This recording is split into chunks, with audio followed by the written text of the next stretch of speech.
السلام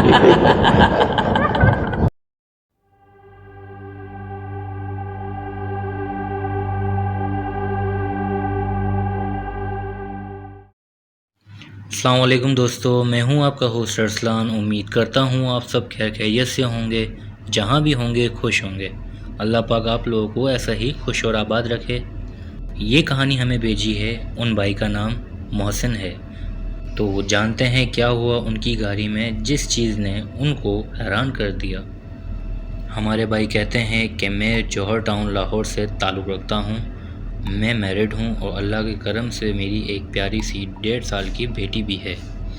تو یہ واقعہ فروری کا ہے، جب میں اپنی بیوی کے ساتھ گھومنے گیا تھا 14 فیب کو وابڈا ٹاؤن۔ اور جو وہاں کے رہائشی ہیں وہ جانتے ہوں گے کہ وہاں ایک آئس کریم کی شاپ بھی ہے جس کا نام اسٹاپ اینڈ سپ ہے۔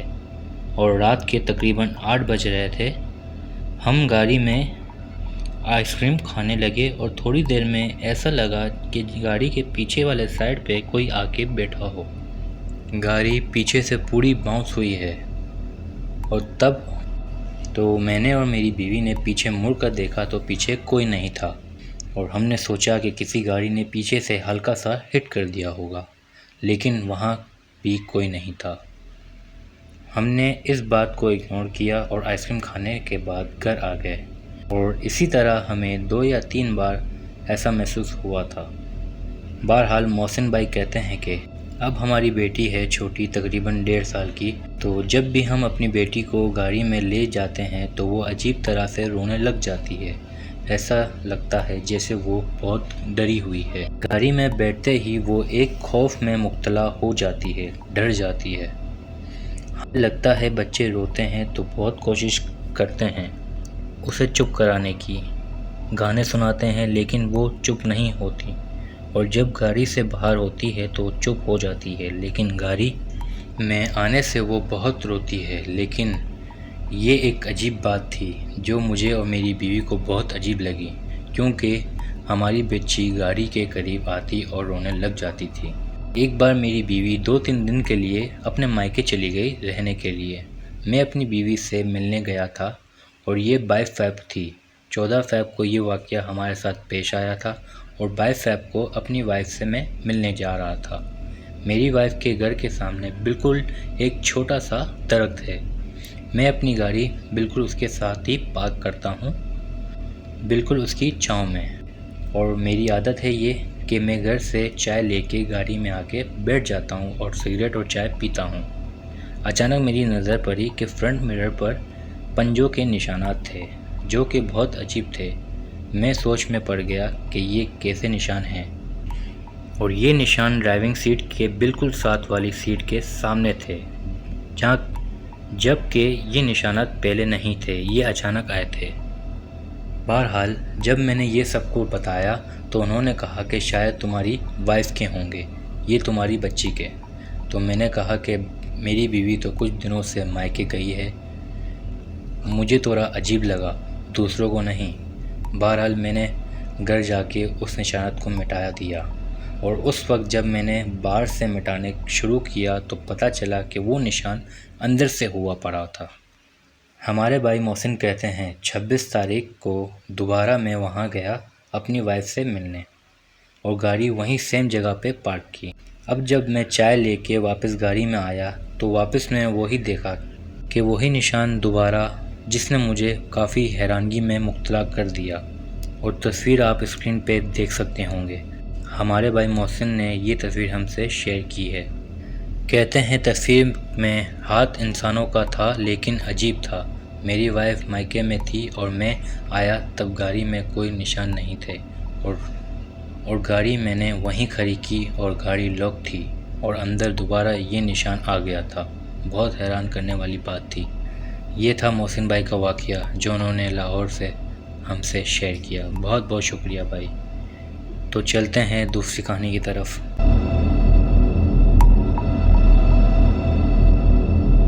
یہ کہانی بھیجی ہے، انہوں نے یہ اپنا نام نہیں بتایا، بس یہ بتایا کہ وہ کراچی سے ہیں۔ تو جانتے ہیں کہ ایسا کیا ہوا ان کے ساتھ قبرستان میں۔ جس نے ان کو 1 ہفتے تک بستر میں رکھ دیا۔ تو میرے بھائی کہتے ہیں کہ اکثر میں قبرستان جاتا ہوں، اپنی بزرگوں کی قبروں کو صاف کر کے اس پہ پانی اور پھول ڈال کے اپنے گھر آ جاتا ہوں۔ ہر چھٹی پہ میرا یہ معمول بن چکا تھا اور اکثر میں اکیلا رہتا تھا تو ہر چھٹی پہ وہاں چلا جاتا تھا، اچھا لگتا تھا اور ٹائم پاس بھی ہو جاتا تھا۔ ایک بار معمول کے مطابق میں وہاں گیا تو دیکھا کہ قبر کھلی ہوئی تھی۔ جس طرح عام طور پر قبروں کے اوپر سے سلپ ٹوٹ جاتی ہے، لیکن ایک قبر کا سلپ ہی نہیں تھی، اور میں نے دیکھا کہ اس میں پانی تھا اور کچھ نہیں تھا، جس سے دیکھ کے میں بہت ڈر گیا کہ یہ پانی یہاں کیسے آیا، اور وہ بھی قبر کے اوپر تک تھا وہ پانی، اور کوئی انسان بھی نہیں تھا وہاں، بس میں ہی تھا اس قبرستان میں، اور عصر کا وقت بھی ہو چکا تھا، مغرب ہونے والی تھی، اور وہ پانی موو کر رہا تھا۔ چلو بارش ہوئی ہو یا ارتھ آیا ہو تو سمجھ آتا ہے، لیکن وہ پانی جس طرح سے موو کر رہا تھا جیسے بہت تیز ہوائیں چل رہی ہوں جو پانی کو موو کر رہی ہوں، جیسے مجھے یہ سمجھ نہیں آ رہا تھا مگر ہوا بھی ہوتی تو فرق نہیں پڑتا، کیونکہ وہ قبر تھی اور وہ نیچے سے بہت گہری ہوتی ہے۔ بہرحال میں ڈر کے آگے نکل گیا، اور جب فاتحہ کر کے واپس لوٹا تو وہاں کچھ نہیں تھا، نہ ہی کوئی قبر تھی، جس بات نے مجھے کافی ڈرا دیا۔ تو مجھے بڑوں نے کہا کہ تم ہر چھٹی پہ قبرستان جاتے ہو، اتنا مت جایا کرو۔ تب سے میں قبرستان جانا بہت کم کر دیا تھا، اب مہینے میں 1 بار جاتا ہوں۔ وہ دن آج بھی یاد ہے کہ مجھے جب قبرستان سے آیا اور مجھے بخار ہو گیا تھا پورا 1 ہفتے تک۔ اس کے بعد اب میں بہت کم جاتا ہوں قبرستان۔ خیر، یہ تھا میرے ان بھائی کا واقعہ جو ان کے ساتھ پیش آیا تھا۔ تو چلتے ہیں تیسری کہانی کی طرف۔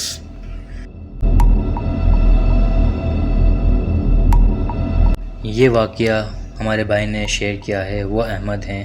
وہ کہتے ہیں کہ یہ واقعہ بہت نصیحت آن واقعہ ہے۔ تو سنتے ہیں ان کا واقعہ۔ یہ ایک ایسی کہانی ہے کہ بچے ہو یا بڑے، ان کے لیے نصیحت ہے۔ فیملی کیا ہوتی ہے، رشتہ دار کی اہمیت کیا ہوتی ہے۔ زندگی میں جو لوگ اپنوں سے نفرت کرتے ہیں یا ان کے لیے بہت بہترین کہانی ہے، میں نے سوچا آپ لوگوں کے ساتھ شیئر کیا جائے۔ واقعہ شروع ہوتا ہے اور جانتے ہیں کہ ایسا کالا جادو میں کیا ہوتا ہے کہ 2 زندگانیاں تباہ کر دی تھیں اس نے۔ یہ بات 2000 سن کی ہے، جب ہماری فیملی 2 حصوں میں تقسیم ہو گئی تھی۔ 2 سگے بھائی اپنی والدین اور بیوی بچوں کے ساتھ رہتے تھے، جوائنٹ فیملی سسٹم تھا۔ پنجاب سے ان کا رشتہ دار جب کچھ دنوں کے لیے رہنے آیا ان کے گھر، اور گھر والوں کو کوئی علم نہیں تھا کہ وہ کالا جادو بھی کرتا ہے اور جنات بھی اس کے پاس موجود ہیں۔ اور جب وہ رشتہ دار ان کے گھر رہنے آیا، تب سے ان کے گھر میں عجیب و غریب واقعات شروع ہو گئے۔ چھوٹے بچے کچن میں نظر آتے تھے، جس پہ گھر والوں نے بہت تکفیر کا اظہار کیا۔ جنات کے بچے نظر آتے تھے اور ان کو اپنے لون میں عجیب 2 سینگ والا جانور نظر آتا تھا۔ بعد میں جب پتہ چلا تو وہ جنات کی جانور ہوتا تھا جو ان کا پالتو تھا، ان کے ہی ساتھ رہتا تھا، لیکن یہ سب ان کو روز نظر نہیں آتا تھا، کبھی کبھی نظر آتا تھا۔ بہت اچھی فیملی تھی، جوائنٹ فیملی، ہنسی خوشی رہتے تھے، لیکن جب سے وہ رشتہ دار گھر آیا تب سے بد کلامیاں، لڑائیاں، جھگڑے اور ناچاکیاں شروع ہو گئیں۔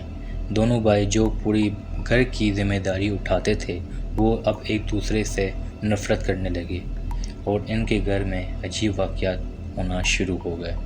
کچن میں کھانا بنانے کی آوازیں آتی تھیں، کبھی برتن ٹوٹنے کی، اور عجیب و غریب واقعات، اور 2 سینگوں والا جانور اکثر جو بچوں کو نظر آتا تھا۔ والدین جو بزرگ تھے وہ اپنے بچوں کو ایک دوسرے سے نفرت کرتے ہوئے کافی حیران تھے کہ اچانک ان بچوں کو کیا ہو گیا ہے۔ جب پنجاب سے رشتہ دار آیا تھا وہ تو چلا گیا واپسی، لیکن ان میں نفرت اتنی بڑھ گئی کہ ایک دوسرے کی شکل دیکھنا بھی پسند نہیں کرتے تھے، اور نہ ہی صرف مرد حضرات ان کی بیویاں بھی آپس میں ایک دوسرے سے نفرت کرنے لگی تھیں، اور اس طرح یہ دونوں بھی الگ الگ ہو گئے۔ والدین کی پراپرٹی سیل کر دی، والد والدہ کبھی ایک بھائی کے گھر تو کبھی دوسرے بھائی کے گھر جاتی تھی۔ اسی طرح والدین کا انتقال ہو گیا، اور ہمارے یہ بھائی کہتے ہیں کہ 2011 آ گیا لیکن ہم دونوں بھائیوں نے ایک دوسرے کی شکل تک نہیں دیکھی۔ 2000 سے لے کے 2011 تک اتنی نفرت کہ ایک دوسرے کی شکل تک نہیں دیکھی۔ اب ان کے بچے بھی کافی بڑے اور سمجھدار ہو گئے تھے، اور ماشاءاللہ ایک مدرسے کے طالب علم بھی تھے۔ تو جب وہ گھر میں قرآن خوانی کرواتے تھے تو قرآن کی تلاوت کرتے تھے، تو آہستہ آہستہ دونوں بھائیوں کی دلوں میں بدلاؤ آنا شروع ہوا، اور جو پراپرٹی سیل کی تھی جس شخص کو، حالانکہ وہ اتنا اچھا خاصا تھا، وہ بھی تباہ ہو گیا۔ ان کے گھر میں بھی لڑائیاں وغیرہ ہونے لگیں، اور مطلب اس گھر میں کوئی تعویذ یا جنات کا معاملہ کیا تھا ان کے کزن نے، جب پنجاب سے آیا تھا، اور دونوں بھائیوں میں سے بڑا تھا۔ 2012 میں اس کو ہارٹ اٹیک ہوا، جس کی وجہ سے وہ کافی کمزور ہو گیا تھا۔ اس کے گھر والے بھی کافی پریشان ہو گئے تھے۔ ان میں سب سے بڑا کریڈٹ ان دونوں کے خاندان کے بچوں کا ہے، جس کی وجہ سے ان کے والدین دوبارہ ملے، جبکہ ان پہ اثرات تھے، جادو کا اثر بھی تھا۔ بچے آپس میں کزن تھے، انہوں نے ملنا جلنا شروع کر دیا باوجود ان کے والدین کی نفرت کے۔ اس کے بعد انہوں نے کسی عامل صاحب سے دم درود بھی کروانا شروع کر دیا تھا، اور بعد میں پتہ چلا کہ ان پہ جادو کیا گیا تھا، تعویذ ان کے گھر میں دفن کیا تھا۔ وہ تعویذ صرف ان کے گھر میں نہیں دفن کیا تھا بلکہ ان کے نام کے پتلے دفن کیے تھے کالے جادو کے۔ وہ جو ان کا کزن تھا، ان کی والدہ کا جھگڑا ہوا تھا ان کی والدہ سے کسی دور میں، تب سے وہ ان کے گھر آیا، ان کے بال لیے اور قبرستان میں جا کے ان کے نام کے پتلے دفن کر دیے تھے، اور 12 سال تک یہ دونوں بھائی ایک دوسرے سے دور رہے، اور ان کے بچوں کی وجہ سے وہ دوبارہ ملے۔ عالم صاحب نے کہا کہ وہ تعویذات ڈھونڈنا مشکل ہے، کسی پرانی قبر میں اس نے دفن کیے ہیں، اور کسی نیک جنات نے مدد کی، ان تعویذات کو نکالا اور انہیں ضائع کر دیا۔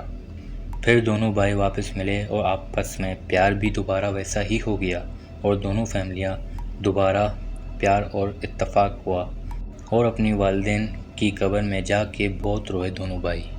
یہ ایک جنات کا واقعہ نہیں بلکہ یہ ایک ایسی کہانی ہے جو ہر گھر میں پیش آتی ہے۔ کہیں نہ کہیں دنیا میں آپس میں بھائی بہنوں میں آپس کی لڑائی جھگڑے ہوتے ہیں، لیکن شیطان کے وسوسے میں آ کے آپس میں ناکچاکیاں، دشمنیاں پیدا ہو جاتی ہیں، جس سے خونی رشتے دور ہو جاتے ہیں، اور والدین کو اسی وجہ سے تکلیف ہوتی ہے۔ اس لیے کوئی نہیں جانتا کہ کب زندگی ختم ہو جائے، اور نماز اور بچوں کو اس طرح تربیت کریں کہ وہ بڑوں کو سمجھائیں، اور یہ تب ممکن ہے جب ان کو دین کے قریب کیا جائے، جب اچھے اور برے کی تمیز آ جائے۔ اللہ ہم سب بھائیوں پر رحم فرمائے۔